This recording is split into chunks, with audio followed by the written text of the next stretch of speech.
한동안 프리미어리그에서 감독 경질 이야기가 없었는데 얼마 전 경질 소식이 전해졌습니다. 비엘사 감독이 떠나게 됐습니다. 네, 리즈에 대한 얘기도 해보고 네. 비엘사에 대한 얘기도 해보고 근데 우리가 그보다 먼저 좀 조명해볼 만한 것은 지금 강등권에 경쟁하고 있는 팀들 저는 한 7팀 정도로 봅니다. 그러니까 리즈가 좀 엄청나게 뭐 치고 나갔다 보기는 네. 어렵습니다만 리즈는 그래도 워낙에 올 시즌 뉴캐슬 안 좋았죠. 노리치 안 좋았죠. 그리고 뭐 와포드 번리 안 좋았죠. 하다 보니까 리즈는 좀 여유 있지 않을까 생각을 했는데 최근 흐름이 너무 안 좋아요. 맞아요.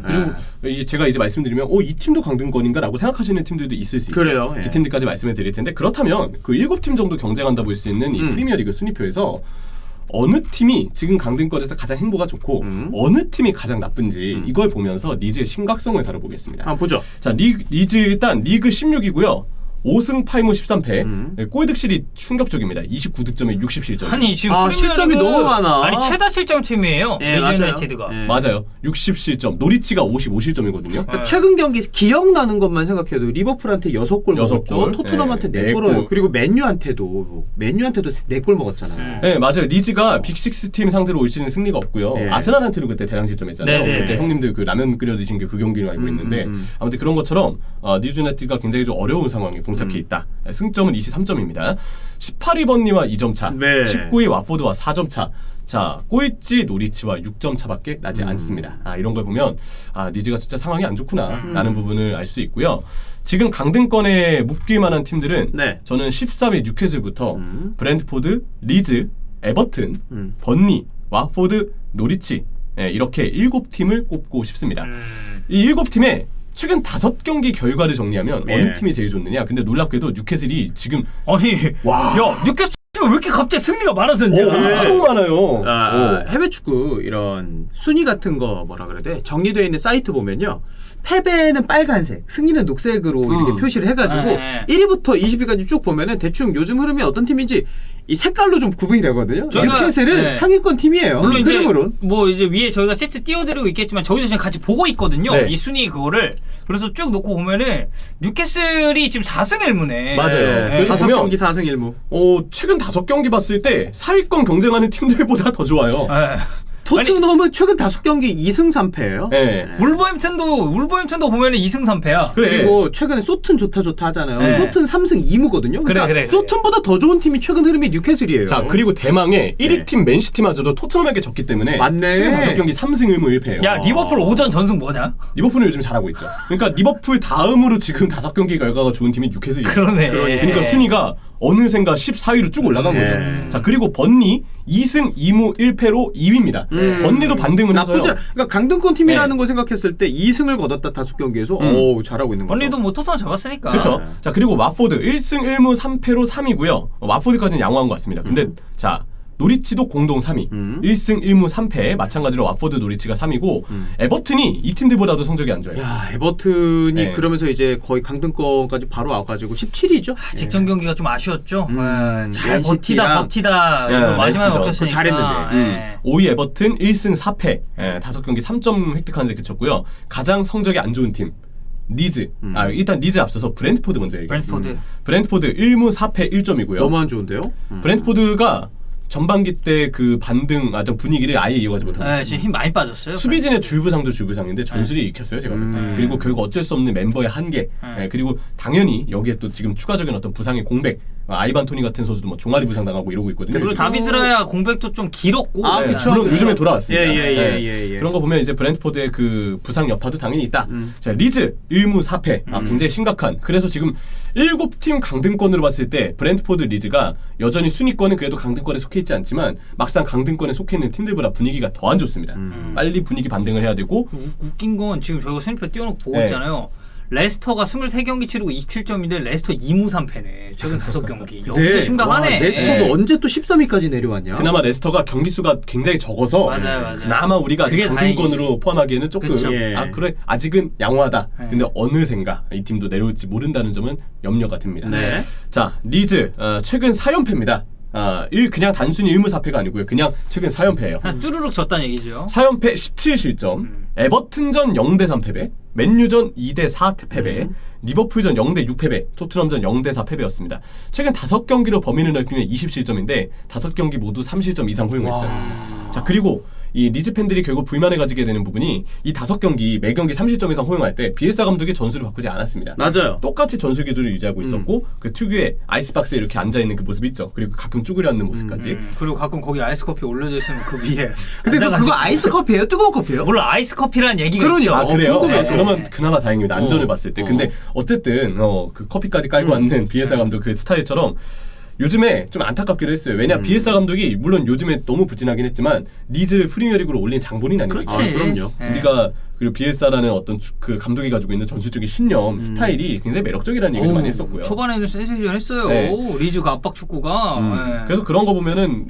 요즘에 리즈 실점할 때마다 그 오르타 단장 잡아주고 그 다음에 바로 비엘사 감독 그 약간 고뇌하는 표정 잡아주고 이게 되게 마음 아프게 다가왔었는데 오죽하면 토트넘이랑 리버풀 골 넣을 때 오히려 비엘사 감독을 먼저 잡아줬어요. 그런 것처럼 상황이 좀 좋지 않았다 이런 부분을 알 수 있는데 이 실점 수비에 있어서의 어떤 아쉬움을 비엘사 감독이 극복하지 못했고요. 네. 올 시즌 14패 중 9패 경기가 3실점 이상 기록을 한 경기예요. 문제가 많네 실점률이. 네, 이 불안한 어떤 문제가 연이어서 반복됐다는 걸 알 수 있습니다. 자, 결국 오피셜 리즈 비엘사 경질. 맞아요. 경질됐습니다. 2018년 7월 1일 리즈 감독으로 부임한 이후 3년 7개월 만에 경질이고요. 빠르면 이제 오늘이죠. 2월 28일에 새 감독이 발표될 가능성이 있대요. 차기 감독은 이전 자이스부르크와 라이프치히 감독인 제시 마치 감독. 제시 마치. 빅샘도 얘기가 있고요. 그리고 이전 바르셀로나 감독 빌바오 감독이기도 했던 에르네스토 발베르데. 발버지. 그리고 지금 허더스필드의 감독인 카를로스 콜바론 감독 등이 언급이 되고 있습니다. 그래서 이런 감독들이 지금 후보라고 하는데 과연 누가 좀 빠르게 선임이 될지 아마 조만간 발표가 좀 나지 않을까 생각이 들고 비엘사라는 감독에 대해서 이제 우리가 살펴봐야 됩니다. 리즈에서 업적을 제가 한번 살펴보죠. 네. 비엘사 리즈의 업적 일단 첫 번째는 성적입니다. 올 시즌 부진하긴 하지만 리즈가 16년 만에 프리미어리그에 올라오게 만든 주인공이고요. 부임하자마자 2018-19 시즌 챔피언십 3위에 우연와서 플레이오프까지 팀을 진출시켰고 2019-20 시즌은 챔피언십 1위를 차지해서 프리미어리그로의 승격을 이끌었습니다. 1위예요. 이때도 잠깐 안 좋았던 시기, 부진했던 시기가 중간중간 있었지만 잘할 때는 그리고 참 놀랍게도 챔피언십에서 오히려 수비가 꽤 괜찮았어요. 그래요. 네. 그렇기 때문에 오히려 프리미어리그에서 좀 한계를 겪었던 게 아쉽게 다가오는데 이때는 밸런스적으로 괜찮았고 또 베나이트가 이때 승격의 주역이기도 했어요. 그렇지, 맞아. 네, 그런 활약을 바탕으로 챔피언십 1위를 차지했고요. 자, 지난 시즌 승격팀인데도 프리미어리그 9위를 차지했어요. 그래. 그래서 지난 시즌 리즈는 만나면 좀 빡셌다고. 그렇죠. 그래서 진짜 만만치 않다. 그 아스날 리즈 경기가 올 시즌은 아스날에게 매우 유리하고 또 일방적인 경기였지만 지난 시즌에 그 페페 박치기 나왔던 그래.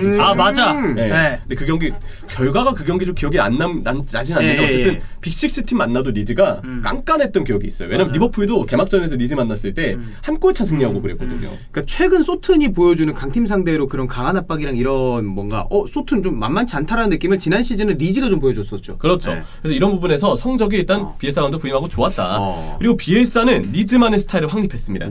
빌드업 전술, 센터백 2명, 풀백의 유연한 움직임으로 변형 백스리가 되기도 하고 이들이 3선으로 좁혀서 켈빈 필립스와 함께 2-3 형태로 서기도 하는 빌드업 전술, 측면 트라이앵글의 유기적인 움직임, 잭 해리슨, 그리고 원래는 이제 왼쪽 풀백으로 나왔을 때 델러스, 그 지난 시즌 기준으로는 원래 여기 그 알리우스키가 뛰었죠. 네, 여러분 피르포는 언급하기 싫어하실 것 같으니까 피르포는 그냥 얘기 안 하겠습니다. 안 뛰는 게 나을 수도 있어요. 아무튼 그런 것처럼 측면 트라이앵글, 오른쪽은 클리우 선수가 가기도 하고, 보통 로드리고 선수가 왼쪽 그 하프 스페이스 침투를 가져가거나, 아니면 오른쪽에 하피냐, 저기 아까 얘기 드렸던 에일링, 그리고 클리흐 이런 선수들이 이제 침투 가져갈 때 유기적으로 트라이앵글이 스위칭을 하면서 측면에서 함께 호흡 맞췄던 것도 인상적이었다. 자, 그리고 대망의 가장 결정적인 포인트죠. 1대1 대인 압박. 맞아요. 이게 지난 시즌에는 참 좋았죠. 보면은. 근데 뒤에 형철이가 좀 자세하게 이야기를 하겠지만 결국 이 1대1 대인 압박, 1대1 구도로 형성이 되는 대인 압박의 한계가 저는 올 시즌에 드러난 게 아닌가라는 생각도 들거든요. 솔직히 부상자도 많다 보니까 그 이후에 좀 멀티 선수 이야기 할 거잖아요. 스튜어트 델라스 선수가 올 시즌 보면 왼쪽 풀백, 오른쪽 풀백, 좌우 측면 미드필더, 중미 이런 걸 다 뛰어요. 근데 이게 1대1 압박에 있어서 선수 간의 밸런스가 굉장히 중요한데 그것들이 좀 많이 깨졌죠. 네. 그래도 비엘사의 업적은 멀티 선수를 키워낸 부분인 것 같아요. 에일링 선수가 오른쪽 풀백과 센터백으로 오가는 선수고 맞아요. 스튜어트 댈러스 그럼 도대체 원래 포지션이 어디예요? 물어보실 수 있는데 원래 포지션이 윙포워드예요. 맞아요. 근데 챔피언십 때부터 이미 풀백으로 내려와서 뛰었고 뭐 좌우 다 되고 또 지난 시즌 후반기부터 중앙 미드필더로도 이때 폼이 괜찮았었죠. 자 그리고 셰클턴 중민대 오른쪽 풀백으로 맞아. 포지션을 변경시켜서 오른쪽 풀백으로 키워나가고 근데 있었고요. 셰클턴이 또 잘했다. 오른쪽 풀백 가가지고. 그리고 스트레이트 센터백 수비형 미드필더 또 올 시즌 왼쪽 풀백의 그 잔혹사 부상 잔혹사가 이어졌을 때 왼쪽 풀백도 뛰었던 네. 스트레이트 선수였습니다. 이러한 등등의 멀티 선수가 좀 많은 편이고 또 재능 있는 유스를 1군 훈련에 자주 참여시켰어요. 그래요. 뭐 셰클턴이나 샘 그린우드 또 이제 이전에는 포베다와 같은 포베다. 자원들. 아. 리즈가 오랜 시간 기대를 했던 유스 자원들을 일단 어리다 싶은데 좀 괜찮다 싶으면 바로 1군으로 불러들여서 훈련에 빠르게 참여를 시켰습니다. 네. 물론 1군에 기용을 한 거는 좀 별개의 문제예요. 훈련에 참여시키긴 했지만 막상 기용은 워낙 이따가 얘기 드리겠지만 비에사 감독이 전술에 확실히 적응된 선수가 아니면 잘 안 쓰기 때문에 유스 선수를 과감하게 또 많이 기용했다 보기는 분명 무리는 있습니다. 기용이랑 별개로 이제 뭐 네. 훈련을 같이 한다던가 이제 기회를 줬다라고 봐야 그렇죠. 되겠네요. 이런 부분은 좀 그래도 훈련에 있어서는 예. 좋은 선택을 했다고 보이고 자 그리고 구단 운영의 중심이었죠. 빅터 오르타 단장 프로젝트의 핵심이었습니다. 그래서 아무리 오르타 단장 구단이 스카우팅을 해도 비에사 감독이 원하는 선수가 아니면 영입하지 않았어요. 무조건 비에사 감독에게 의중을 물어보고 최종적으로 비에사의 우선순위를 구단이 따라가는 정도로 비에사 중심으로 리즈 유나이티드는 오르타의 프로젝트 하에 구단의 이 상승이 이어지고 있었다. 사실 이건 올바른 방향이죠. 맞죠. 구단주는 서포팅을 해주고 여기에 이제 감독의 입맛에 맞는 선수를 어떻게 보면 찾아주는 거 아니에요. 네. 이 선수 어때요? 해서 감독이 난 그 선수 좀 별론데? 라고 하면 그러면 영입 처리하겠습니다. 이런 식으로 스탠스를 잡아간 거니까. 그렇죠. 근데 비엘사의 아쉬움이 있습니다. 네. 일단 선발 라인업의 고수, 전술이에도 굉장히 민감한 편이에요. 그래서 확실하게 완전하게 팀에 적응이 되거나 완전하게 자신의 주문한 역할을 온전히 수행할 수 있는 선수가 아니면 대체적으로 쓰지 않습니다. 네. 근데 선발 라인업이 고수가 되다 보니까 변화가 부족하고 주전들 계속 매 경기 뛰잖아요. 그쵸. 근데 그 강도 높은 압박 전술을 씁니다. 그래. 힘들죠. 이게 문제라니까. 네, 체력 부하가 커져요. 그러니까 강도 높은 압박 전술을 안 쓴 날이 없습니다. 아마 지난 시즌도 네. 그리고 그 전 시즌도 빡빡한 일정, 특히 챔피언십 일정 그 빡빡한 일정 소화할 챔피언십 때 팀도 많기 때문에 경기 수가 리그 경기 수가 굉장히 많죠. 그렇죠. 네. 그 46경기 또 플레이오프까지 포함하면 더 많은데 그런 경기 뛰는 동안에도 계속 같은 전술이 유지가 됐고 그동안 선수들의 쌓였던 데미지가 올 시즌 한 번에 터진 거 아니냐. 어쩌면 비엘사의 이 영향을 많이 받았다고 평가받는 호레 산파울리도 세비야 이끌 때 초반에 진짜 좋아요, 센세이션이거든요. 잘했어요. 전술 접근도 엄청 좋고 근데 그것도 이 비엘사식으로 좀 따라하고 많이 뛰고 압박하고 이런 거다 보니까 후반기에 힘 빠졌거든. 예, 그렇죠. 그런 문제가 좀 비슷하게 나타난 게 아닌가. 그리고 이런 문제가 있는데 정작 비엘사는 스몰 스쿼드의 운영을 지향하죠. 스쿼드 폭이 넓지 않죠. 네, 스쿼드 폭을 오히려 좁게 유지하는 걸 좋아합니다. 그러니까